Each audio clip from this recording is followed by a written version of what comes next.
చేతికి అప్పగించిన, నీ శత్రువులను నీ చేతికి అప్పగించిన, చెప్తారా నాతో ఈ మాట? నీ శత్రువులను నీ చేతికి అప్పగించిన సర్వోన్నతుడగు దేవుడు. ఈయన ఎవరు అంటే ఆకాశమునకును భూమికిని సృష్టికర్త అయిన సర్వోన్నతుడైన దేవుడు స్తుతింపబడును గాక. హల్లెలూయా. 12వ అధ్యాయంలో అబ్రహాము జర్నీ, అబ్రహాము జీవితం అన్నది ఇంకా ప్రారంభింపబడక ముందు ఇచ్చినటువంటి 6వ బ్లెస్సింగ్, ఆ ఆశీర్వాదం ఎప్పుడు నెరవేర్చబడుతుంది చూడండి. ఎన్ని సంవత్సరాలు ఆయన వెళ్ళాడు, వచ్చాడు, స్థిరపడ్డాడు, లోతుకు వేరే ప్లేస్ చూపించాడు, అక్కడ ఆయన ఉంటున్నాడు, సొదొమ గొమొరలో, ఇక్కడ అబ్రహాం ఉంటున్నాడు.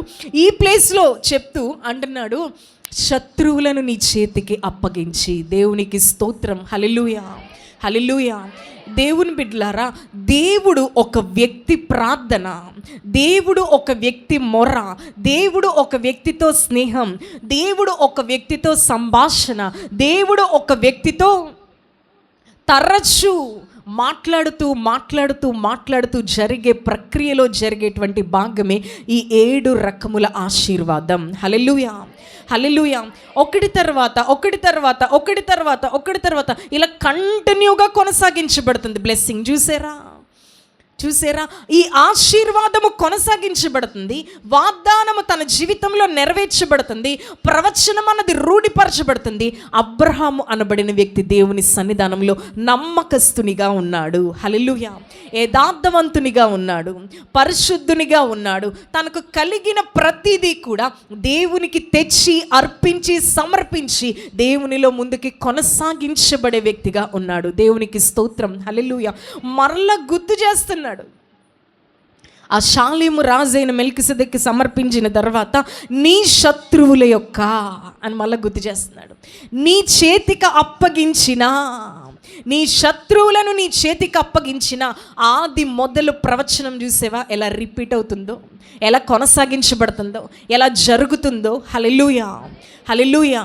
అందుకనే నువ్వు దేవుని నమ్మాలి, నువ్వు దేవుని విశ్వసించాలి, నువ్వు దేవుణ్ణి చూడాలి, దేవుణ్ణి నమ్మాలి, దేవుని మాటను నమ్మాలి. హల్లెలూయా. అయితే దేవుని బిడ్డలారా, ఇందులో 2 విధానాలు. దేవుణ్ణి నమ్మడం వేరు, ఆయన మాటను నమ్మడం వేరు. దేవుణ్ణి నమ్ముతున్నాం అంటారు, దేవుణ్ణి నమ్ముతున్నాం అంటున్నారు. నిన్న రాత్రి అనుకుంటా ఫోన్లో చూపిస్తున్నాడు నాకు, అక్కడ క్రాస్ వేసుంటే అందరూ వెళ్ళిపోతున్నారు. బబ్లు అంటున్నాడు, ఇంతమంది వెళ్తున్నారు చూసేవా, ఎంతమంది దేవుని నమ్మిన వాళ్ళు అంటున్నారు. అయితే వాళ్ళందరూ కూడా బిలీవ్ చేస్తున్నారు మేము నమ్ముతున్నామని. వేరే ప్లేస్ ఉంది పక్కన, అక్కడ 1000 మంది లేరు, 100 మంది లేరు, 10ల సంఖ్యలో కూడా లేరు, 3-4 ఉన్నారు. వాళ్ళు ఏంటంటే ఒబే అవుతున్నారు, లోబడుతున్నారు. ఆ నమ్మికను నమ్మడం ఒకటి అంటే మేము నమ్ముకున్నాం, మేము భక్తి, మేము ప్రార్థన, మేము మందిరం, ఇవి. ఇక్కడ ఏంటంటే నేను లోబడతాను ప్రవ్వా అంటున్న వాళ్ళు. దీనికి ఏంటి నాకు ఎక్స్ప్లెయిన్ చేయి అని అడిగాడు రాత్రి. అడిగితే అప్పుడు నేను చెప్పాను, అమ్మ వీళ్ళందరూ కూడా పిలిస్తే ఆదివారం దేవుడి దగ్గరికని ప్రతిరోజు ఎలా వెళ్తారో అలా వెళ్ళిపోతున్న వాళ్ళు. మాకు తెలుసు ఈ టైంలో చర్చిలో ఉండాలి, సండే వస్తే సండే స్కూల్లో ఉండాలి, యూత్ మీటింగ్లో ఉండాలి, పరిచర్యలో ఉండాలని. అయితే ఇలా గుంపులుగా 1000 మందిగా వెళ్తున్నారు. కానీ ఆయనను నమ్ముతున్నవారు, మేము విశ్వసిస్తున్నామని చెప్తున్నవారు వీళ్ళందరూ, కానీ ఆయన మాటకు లోబడిన వారు వీళ్ళేనమ్మా అంటే ఇంత డిఫరెంట్ ఉంటుందా అని అడుగుతున్నాడు. నిజంగా డిఫరెంట్ ఉంటుంది, చాలా డిఫరెన్స్ ఉంటుంది వాళ్ళకి వీళ్ళకి. దేవునికి స్తోత్రం. హల్లెలూయా, హల్లెలూయా. అందుకని ఆయన విశ్వాసులకు తండ్రి అయిపోయాడు, విశ్వాసులకు తండ్రి అయిపోయాడు. అంటున్నాడు, నీ శత్రువులను నీ చేతికి అప్పగించిన సర్వోన్నతుడగు దేవుడు స్తుతింపబడును గాక. హల్లెలూయా. ఎందుకంటే వాగ్దానము చేసిన దేవుడు ఆయన నమ్మదగిన దేవుడు. వాగ్దానము చేసిన దేవుడు ఆయన ఎవరు? ఆయన నీ జీవితంలో నమ్మదగిన దేవుడు, నీ ఇంట్లో నమ్మదగిన దేవుడు, నీ పిల్లల పట్ల నమ్మదగిన దేవుడు, నీ కుటుంబం పట్ల నమ్మదగిన దేవుడు, ఆయన సేవలో నమ్మదగిన దేవుడు. నీవు అప్పనమ్మకుడవని ఆయనకు తెలుసు, అప్పనమ్మకస్తురాలవని ఆయనకు తెలుసు. అయినా ఆయన నమ్మకత్వాన్ని నీ జీవితంలో రూఢిపరుచుకోగలిగిన సర్వశక్తి కలిగిన దేవుడు, ఈ సర్వోన్నతుడగు దేవుని యొక్క కుమారుడైన ప్రభువైన యేసుక్రీస్తు. హల్లెలూయా చెప్దామా? హల్లెలూయా, హల్లెలూయా. ఆ ముందు ఒక ప్రాసెస్ జరిగింది, చూద్దాం. ఆదికాండము 14వ అధ్యాయము మొదటి 2 వచనాలు ఒకసారి చదువుతారా?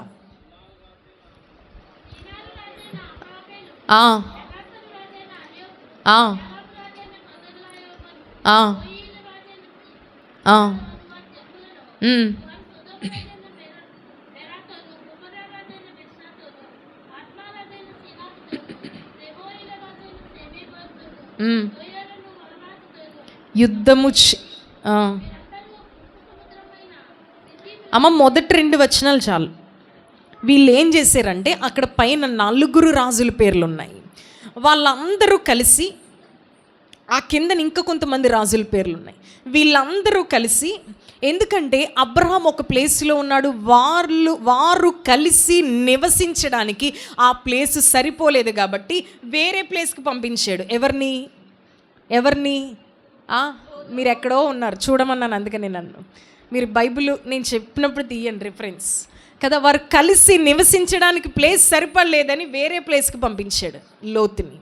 వాళ్ళు సొదొమ గొమొర్రాలో ఉన్నారు, వీళ్ళు అబ్రహాము ఈ ప్లేస్లో ఉంటున్నాడు. అంటే వేరే వేరే ప్లేస్ మారుతూ నడుస్తూ ఉన్నాడు. దేవుడు తన నడిపింపుని బట్టి ఈయన వెళ్తూ ఉన్నాడు.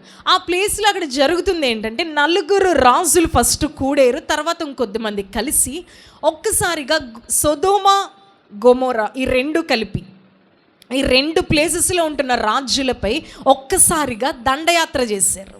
ఒక్కసారిగా వచ్చి ఆ 2 ఊర్లపైన పడి అక్కడ ఉంటున్నటువంటి ప్రజలు, అక్కడ ఉంటున్నటువంటి స్త్రీలు, పురుషులు, వారికి